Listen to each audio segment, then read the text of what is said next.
Mateus, capítulo 6, eu vou ler versos 19 a 21.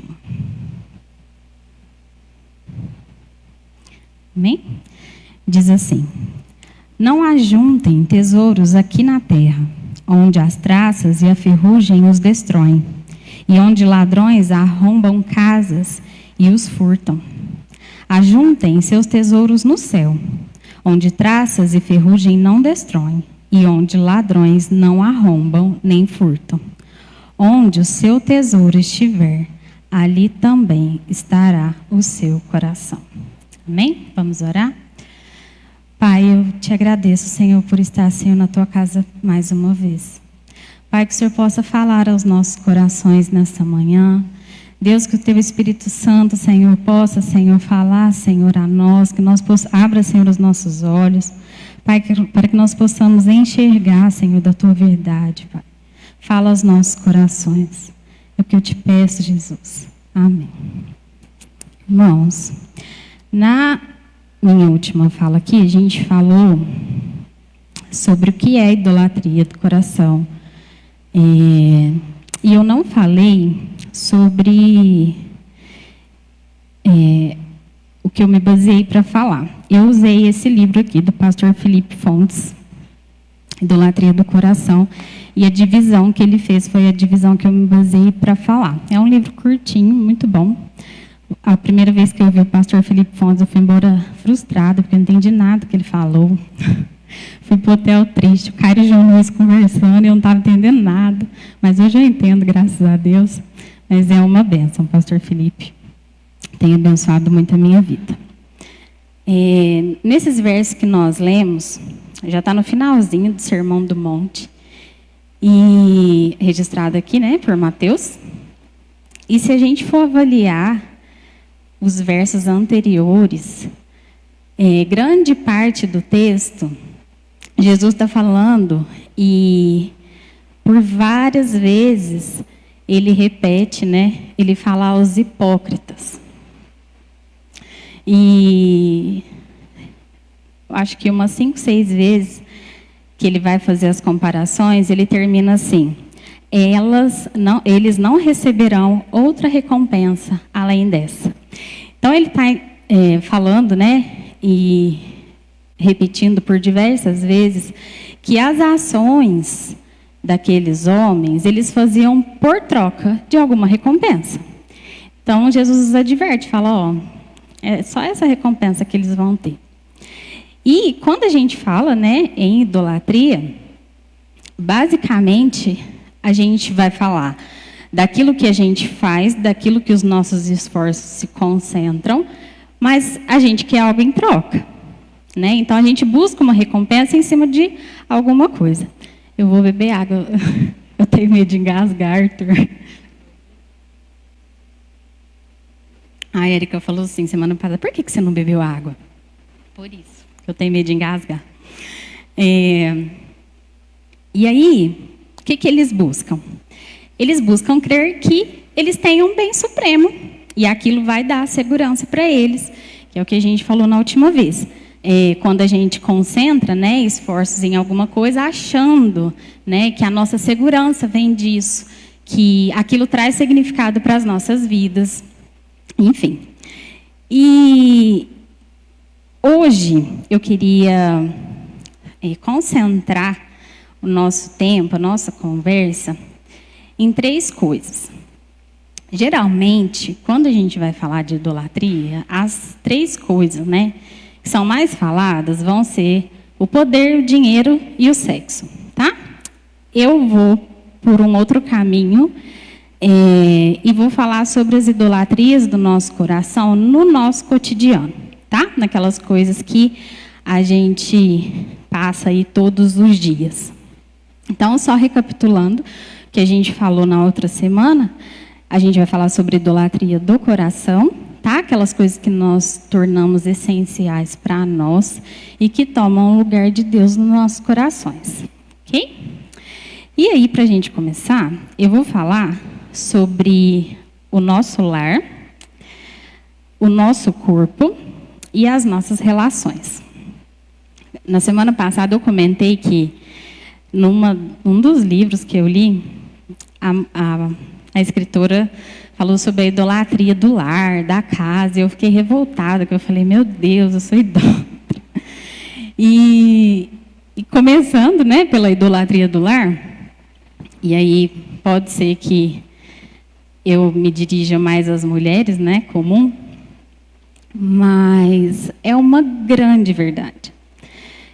Eu cresci, meus pais não estão aqui hoje, mas eu cresci limpando casa. Minha sexta-feira era fazendo faxina, era assim.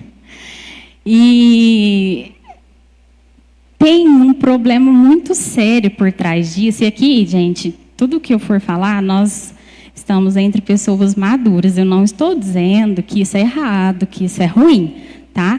Tudo aquilo que a gente falar, o problema são os excessos mesmo, aonde a gente direciona aquilo que a gente quer em troca disso. E há um problema gigantesco nisso. Como a gente falou, quando a gente tem um ídolo nosso, ele não afeta só a nós, ele afeta quem está do nosso lado. E aí, quem aqui for a pessoa que gosta muito dessas coisas, de casa, de faxina, sabe o tanto que isso, às vezes, atrapalha quem está com a gente. Porque você oprime seus filhos, você oprime seu marido e ninguém pode fazer nada.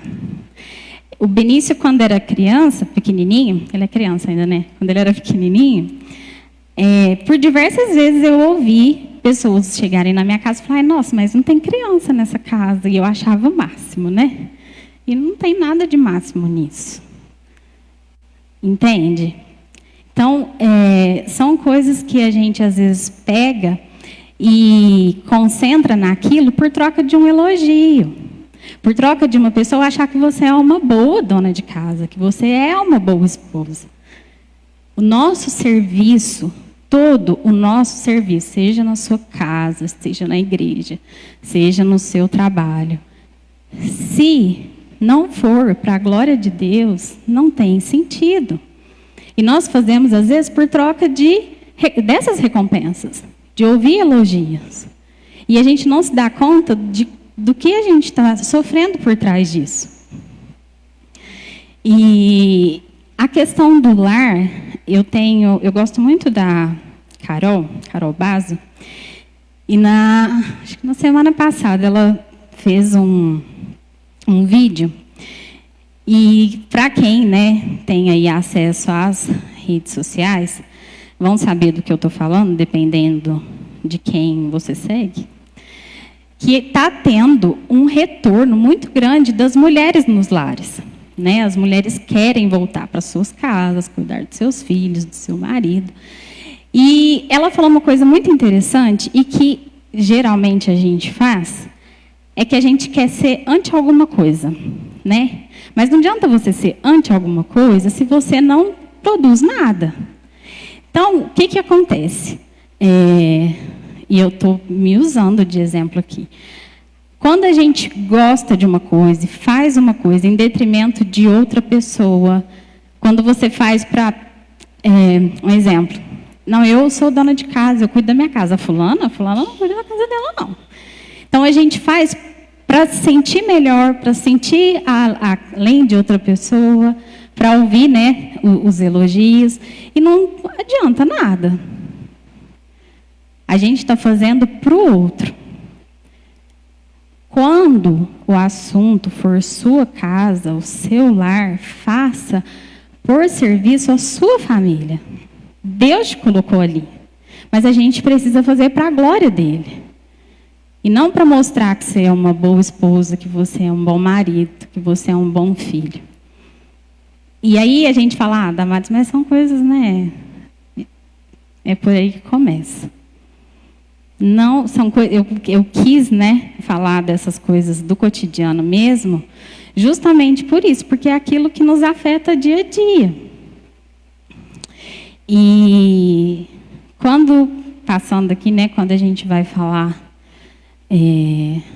do corpo, mais uma vez, a gente não está falando que você não deve se cuidar, nada disso. Mas a gente gasta tempo com coisas supérfluas. A sua salvação não está num procedimento estético. A sua salvação não está num procedimento cirúrgico. E às vezes a gente faz essas coisas, nossa, Damares, mas eu tenho que cuidar porque meu marido, porque tal pessoa faz, porque tal pessoa não sei o quê. Não é assim que funciona. Não é isso que vai salvar seu casamento. Não é isso que vai te fazer uma pessoa melhor. A sua salvação não está nessas coisas. E, mais uma vez, parece que é uma coisa simples, supérflua. Às vezes nem esse é o caso. A pandemia, tem uma coisa que não tem nada de graça na pandemia, né? Mas eu comento com o Caio, eu falo, faz 2 anos que eu não passo maquiagem. Porque eu detesto maquiagem, eu não gosto. E às vezes a gente faz por imposição da sociedade. Daqui a pouco as mulheres, né? Desculpa, meninas, mas vai estar tudo vestindo igual. Não é? E às vezes a gente entra num consumismo exagerado, segue algumas coisas, seja moda, seja, sei lá. E a gente foca nisso e esquece do que realmente importa. A gente coloca o nosso coração nisso, mas isso passa. Tudo passa. Não é errado você se cuidar, não é. Nunca foi. Agora, você se concentrar nisso, aí mora um grande perigo. Por que você faz essas coisas? A troco de quê? Qual recompensa você busca? Quando a gente fala em discernir idolatria, a gente faz algumas perguntas, né? Sobre o que te inquieta, o que tira seu sono, o que te motiva. Quais são as suas motivações por trás disso? E aí é uma reflexão que nós temos que fazer. Se a gente vai falar de família, das nossas relações, quantas pessoas você conhece que fazem tudo para o pai, para a mãe, para o marido? Nossa, mas meu marido é minha prioridade. Nossa, mas meus filhos, aí faz de tudo para os filhos e esquece o resto da família. E às vezes você faz justamente para mostrar quem você é para as outras pessoas. É um ídolo que você tem no seu coração. Sabe quando seu filho não vai bem na escola? E aí você fala assim, é para isso que eu pago escola para você? Uai. A gente está criando os nossos filhos para a glória de Deus? Ou a gente está investindo neles para mostrar que nós somos bons pais?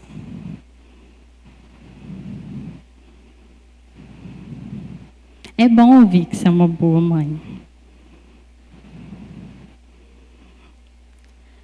É muito bom ouvir que a gente que somos bons pais, né? Quando alguém elogia um filho da gente, no meu caso, não precisa falar nada para mim, mas elogiou meu filho, eu não aguento. Mas lá no fundinho, assim, ó, que a gente possa fazer essas coisas para a glória de Deus. Os nossos esforços, os nossos investimentos, seja na nossa família, seja na nossa casa, seja em você mesmo, que seja para a glória de Deus. Eu crio os meus filhos para a glória de Deus, para eles ser bênção nas escolas. Esses dias eu estava conversando com uma moça aqui da igreja. E aí ela estava comentando sobre como é difícil, né? Criar filhos hoje em dia e tal.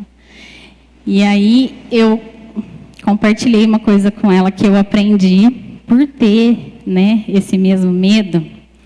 Que quando a gente fala em ter filhos nesse mundo, mas esse mundo perdido, esse mundo não sei o quê, é exatamente por isso que você tem que ter filho. Para você criar ele nos caminhos do Senhor e ele ser bênção na vida das outras pessoas. Para ele influenciar outras pessoas. E isso é fazer para a glória de Deus. Não é para você ser elogiada. Para inflar seu ego. Vou beber água de novo.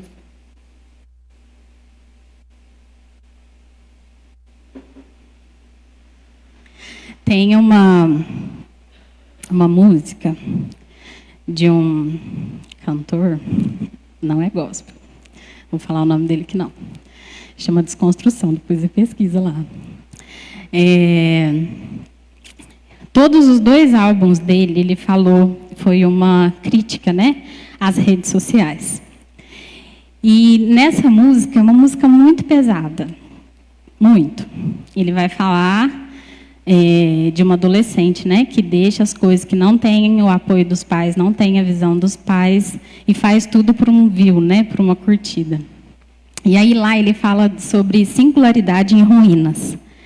A gente está crescendo e quer ser igual.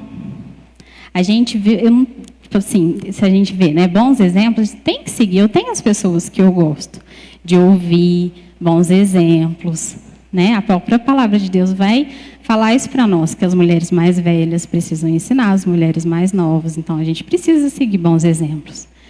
Mas aí é que está.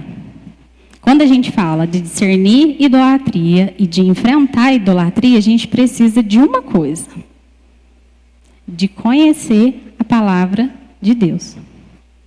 Você já precisou dar um presente para uma pessoa que você não conhece? É triste, é muito ruim. Você não sabe o que ela gosta. E como a gente fala que a gente ama a Deus e quer glorificar o nome de Deus, mas a gente não conhece. A gente não lê. Não tem como. E aí entra naquela questão de considerar Deus nas nossas decisões. Quanto é que você considera Deus no seu dia? Você vai fazer seu planejamento. O que você considera? Qual é a chance de dar certo? Não tem, gente. Não tem chance nenhuma de dar certo se a gente não considera Deus nos nossos planejamentos, nas nossas coisas. É Ele quem tem que ser glorificado, com as nossas ações, com o nosso serviço, seja ele qual for. E às vezes a gente faz até na própria igreja, infelizmente, até aqui dentro. A gente faz para ter um retorno, para se sentir bem. Vou na igreja para me sentir bem.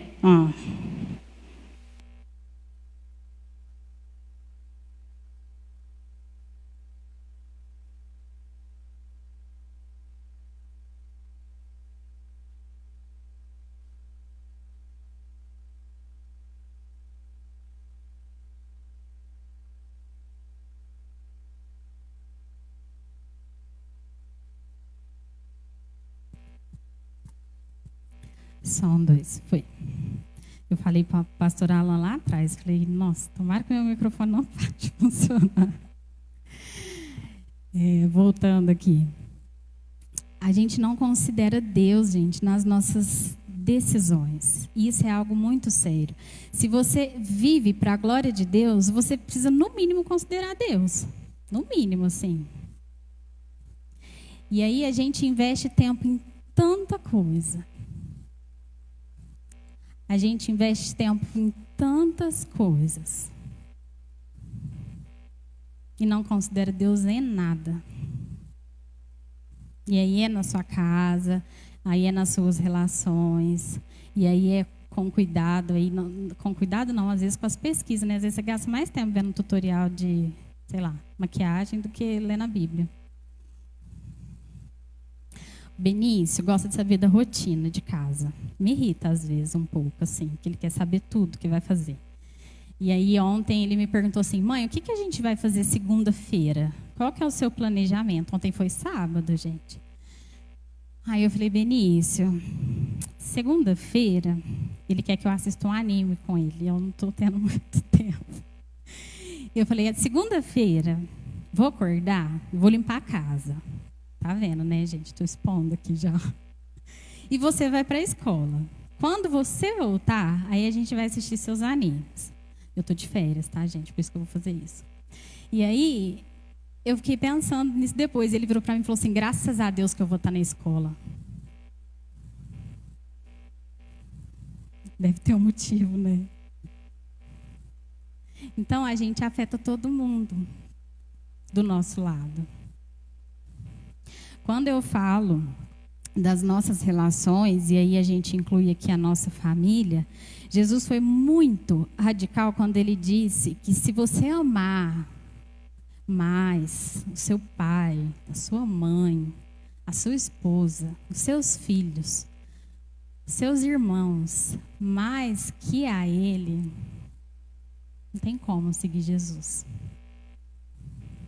E a gente só vai poder amar os nossos pais, nosso marido, os nossos filhos, os nossos irmãos, quando a gente aprender com Cristo. É Ele que é a nossa fonte de significado. E a gente aprende nele.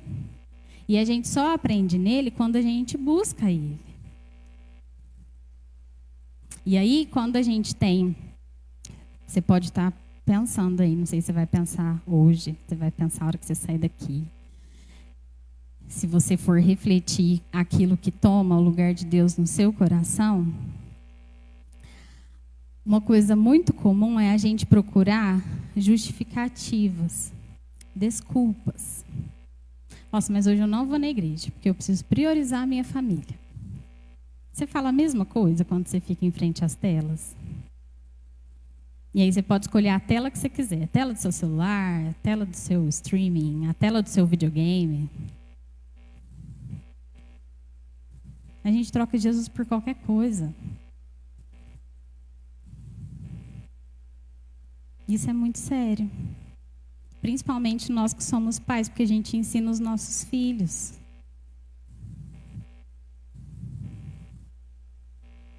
Então, considere Deus no seu planejamento, porque você está fazendo para Ele, para a glória dEle.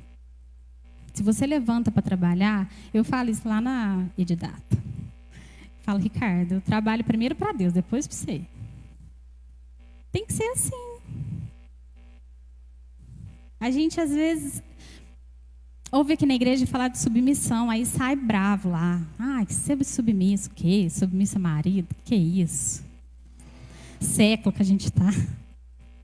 Mas aí você é submissa a tudo, ao mundo, ajoelha, você está ajoelhado, submetido. Ao seu serviço, ao seu dinheiro, ao reconhecimento, aos aplausos. E aí a gente não percebe, porque a gente está cego. Então, faça uma autorreflexão. Busque aí no seu coração. Quais são os seus ídolos? O que tem tomado o lugar de Deus na sua vida, no seu tempo? Gente, tudo passa. Tudo. Se a gente se apega a essas coisas passageiras, que é o que Jesus está falando aqui, essas coisas que as traças e a ferrugem destroem, essas coisas passam. Os nossos pais morrem. Nosso marido morre. Nossa mulher morre. Misericórdia. Morre. E aí você se apega nisso. E aí o que vai ser de você? É só Cristo. O nosso sustento está em Cristo. E mais ninguém. E mais ninguém. Seus filhos vão crescer, vão casar. Benício, eu estou usando muito Benício hoje. Benício falou para mim assim outro dia: mãe, vou cuidar de você pro resto da minha vida. Falei, vai, filho, vou. Vou crescer, até quando você casar, Benício? É, mas eu não vou morar aqui, não. Mas eu vou vir aqui de vez em quando. Ele tem 8 anos. E aí você está deixando tudo para cuidar do seu filho. Tem que cuidar. Mas ele não é tudo. Cristo é. O que ele falou aí? Ele vai brigar comigo depois. Cristo é. Na semana passada, quando a gente falou sobre a origem, né, do pecado, quando Adão e Eva pecam, Deus estabelece ali uma inimizade, uma guerra. E a gente só vai vencer se a gente for aliado de Deus. É só com Ele. Os nossos pecados, as nossas misérias, tudo aquilo que está no nosso coração é só Deus, mais ninguém. É só através do Espírito Santo para falar aos nossos corações para a gente entender aonde está o nosso pecado, a nossa falha, a nossa idolatria. Sem Deus você não consegue, porque você está cego. E por isso a gente precisa conhecer mais de Deus. Por isso a gente precisa vir à casa de Deus. A gente é muito privilegiado aqui, gente. Deus tem falado muito, pessoas maravilhosas, competentes, tem nos ensinado, e aí a gente fica em casa, é 1 hora. 40 minutos, porque meu pai não está aqui, eu posso falar, meu Deus, está gravando ali. Rapidinho. E a gente sai daqui abençoado. Gaste o seu tempo com coisas que vão te edificar, com coisas que realmente são recompensas.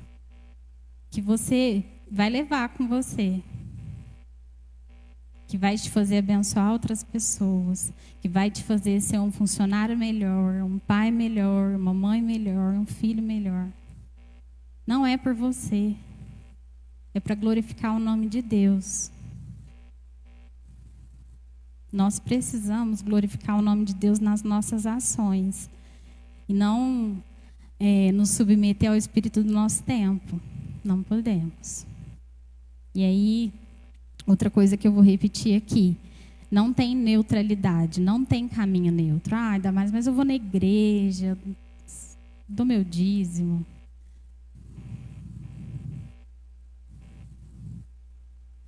Gaste o seu tempo aprendendo de Deus. Leia sua Bíblia na sua casa. E quando você for ler, ore. Peça para o Espírito Santo falar com você. Leia bons livros.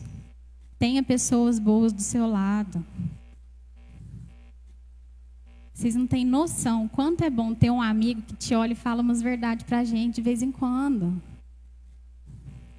Que ensina a gente, ande com pessoas boas. A comunhão na igreja é para isso. A gente aprende muito com os nossos irmãos. E aí seja uma pessoa reflexível também, porque aí às vezes vai falar umas verdades para você, você vai ficar bravo, mas não fica bravo. Amém?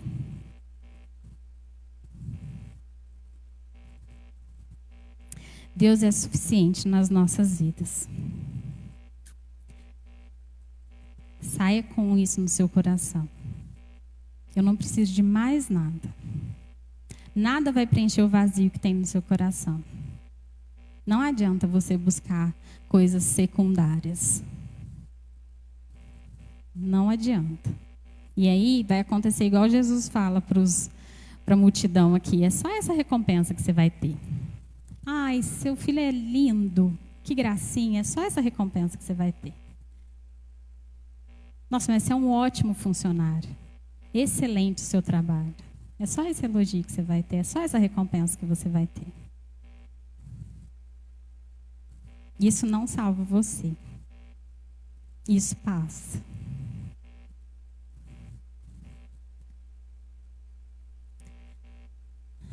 Falando e caminhando para o final aqui, quando a gente fala das nossas justificativas, das nossas desculpas, a gente tem uma tendência fortíssima, né? Em tentar achar o lado bom das coisas. E não, eu não sou assim. E aí a gente faz o quê? Minimiza os nossos pecados. Ainda mais, mas não é assim também. Jesus, para a mulher lá na casa de Simão, ele falou para o Simão assim: eu lhes digo, os pecados dela, que são muitos, foram perdoados. E por isso, ela demonstrou muito amor por mim. Mas a pessoa a quem pouco foi perdoado, demonstra pouco amor. Quando a gente entender todo o nosso pecado, todas as nossas misérias, a gente vai entender o quanto Cristo nos amou. A gente não vale nada. E o amor de Cristo é muito grande. E aí a gente demonstra muito amor por Ele.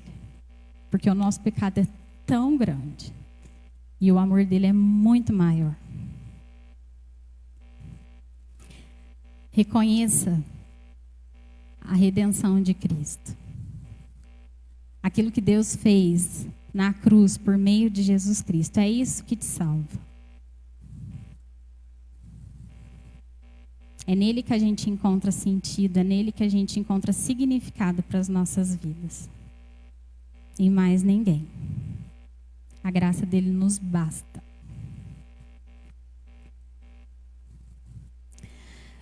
No final do livro, o pastor Felipe diz assim: o discernimento da idolatria é uma tarefa difícil, mas possível. Ela acontece quando nos dispomos a uma vida marcada por um constante e intencional movimento de autorreflexão radical, do qual a palavra de Deus é um mapa e o Espírito Santo o guia. É Ele quem vai nos orientar, que vai falar o nosso coração. Quando a gente lê a palavra de Deus, é Ele quem vai nos orientar. É Ele quem vai mostrar o nosso pecado. Vai falar, ó, tá errado isso aqui. Nós precisamos conhecer o Deus que nós servimos. Amém? E agora eu vou finalizar mesmo. Provérbios 9:10 diz assim: o temor do Senhor é o princípio da sabedoria. O conhecimento do santo resulta em discernimento. Nós precisamos discernir as nossas idolatrias. E a gente só vai conseguir fazer isso em Deus. Todo caminho fora de Deus só vai te levar à ruína. Só vai nos levar à destruição. Tudo que você fizer fora dele, fora da vontade dele para você, é só ruína. E a gente tem muito que agradecer que nós não fomos entregues à nossa própria sorte. Jesus morreu por nós e Ele caminha conosco. Ele nos sustenta. Você não está sozinho aqui. Tem alguém que sustenta você.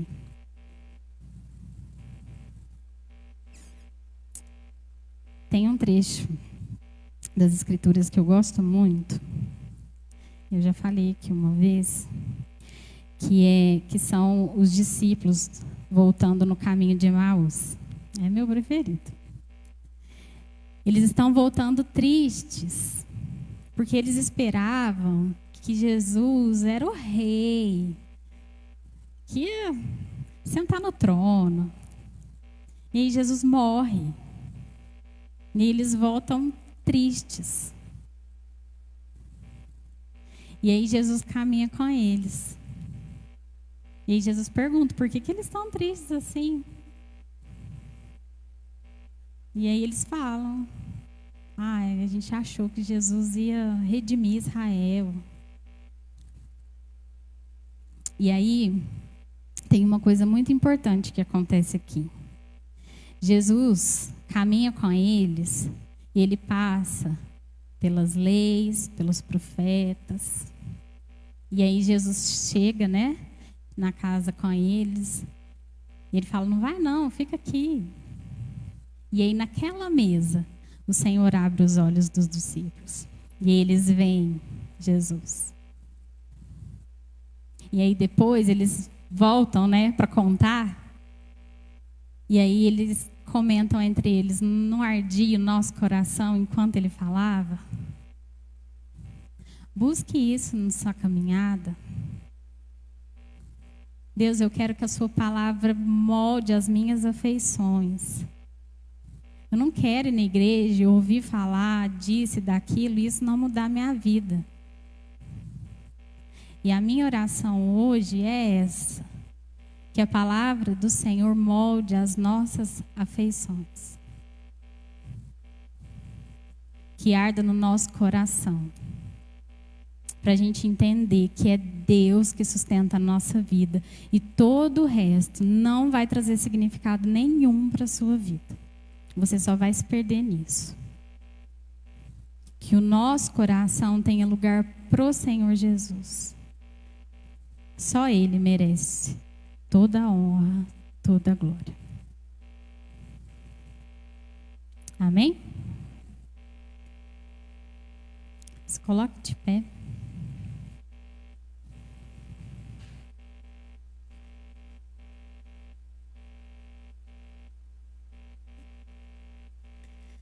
Peça para o Senhor.